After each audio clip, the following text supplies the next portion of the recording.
Pemirsa, Amar Zoni kembali menjalani sidang lanjutan kasus pengedaran narkoba di dalam rutan Salemba.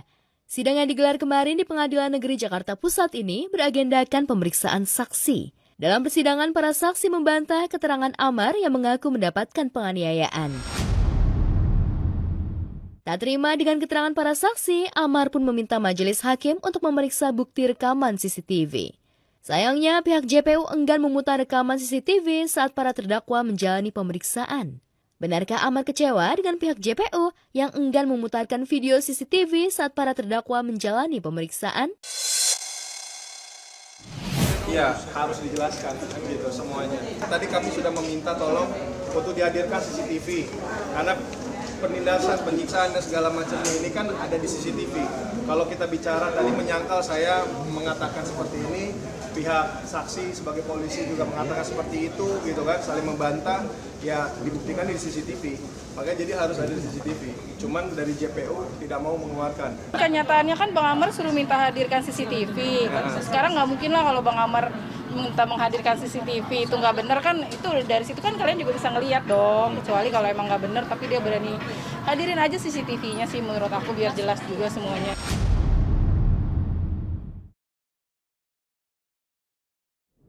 Berbeda dengan persidangan sebelumnya, penampilan Amar kali ini bikin salfok lantaran berbeda dengan para terdakwa lain. Amar terlihat menggunakan gelang tasbih dan mengenakan kemeja berwarna krem senada dengan busana yang dikenakan Camelia. Sama seperti sidang sebelumnya, pasangan sejoli ini memang terlihat kompak mengenakan baju berwarna senada. Lantas, adakah permintaan khusus Amar ke Camelia untuk dibawa saat sidang? Request, cuma sayanya lagi kurang enak badan, udah 2 hari sakit soalnya. Tak hanya itu, kesetiaan Camelia terhadap Amar juga bikin baper. Bagaimana tidak, meski dirinya tengah sakit, namun Camelia nekat untuk tetap datang ke persidangan. Walhasil di tengah persidangan, Camelia harus dipijat hingga dikerokin. Sakitnya Camelia tentu saja membuat Amar tak fokus menjalani persidangan. Kemarin udah bilang sama Om John untuk aku bisa nggak hadir nggak, cuman Bang Amarnya katanya kalau nggak ada aku nggak mau sidang, kadang suruh berhentiin aja. Karena kan aku kemarin ngabarin juga ke Panji kalau aku nggak bisa sidang, kayaknya lagi nggak enak badan gitu, karena udah 2 hari.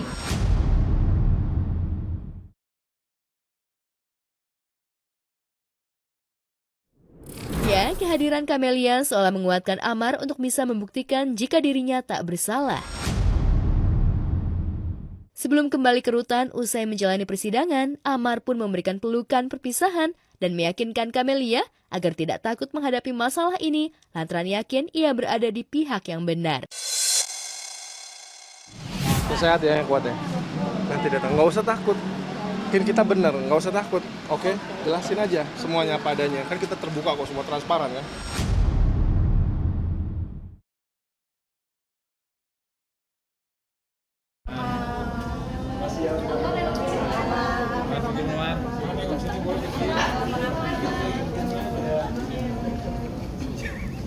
Mana? Foto dulu, bentar ya.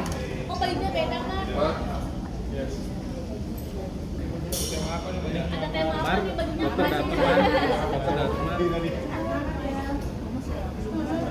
Mar, sehat Mar. Sehat. Persiapannya gimana untuk sidang hari ini? Dibawain baju katanya. Ini datang dokter Mar. Tetep bawa tasnya ya, Mar? Tetep bawa tasnya. Iya. Keterangan terdakwa bilang ini dia nggak pernah menerangkan keterangan seperti yang di BAP ini. Siap, sesuai BAP. Sesuai BAP. Siap. Terus dipaksa nggak waktu saat pemeriksaan? Siap, tidak ada paksaan itu. Waktu pemeriksaan hanya 4 mata atau ada anggota lain di sekitar? Ada anggota lain. Apakah ada intimidasi sebelum pemeriksaan? Siap, tidak ada itu. Karena pengakuan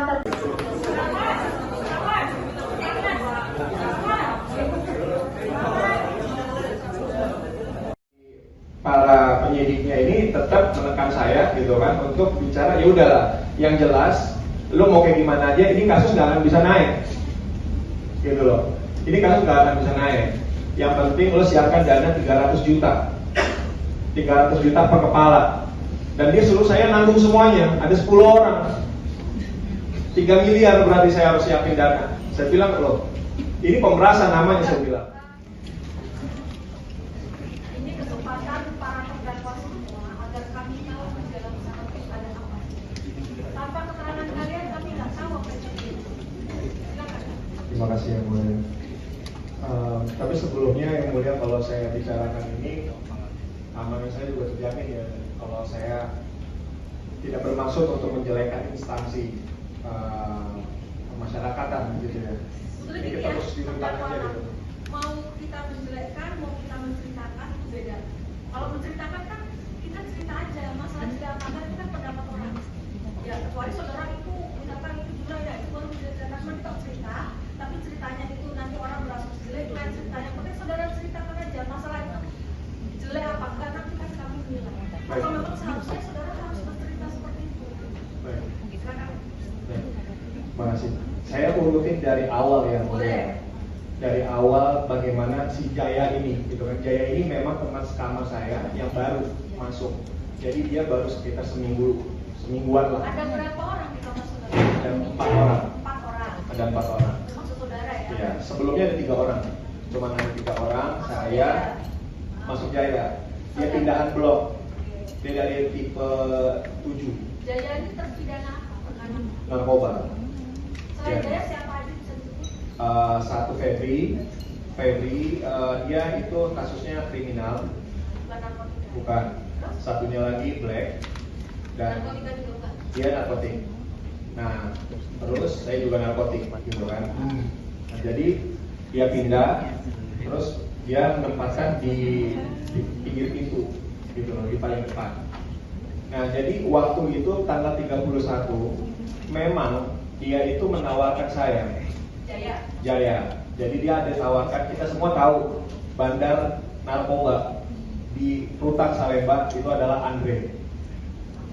Dan Itu pengetahuan kalian ya di sana ya. iya. Dan jadi di situ dia bos besar lah ya. Itu Andre ini siapa sih?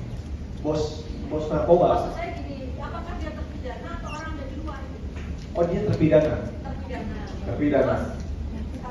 Sekarang saya nggak tahu dia udah bebas atau gimana, saya nggak tahu. Tapi sudah nggak ada di sana saat itu ya. Iya.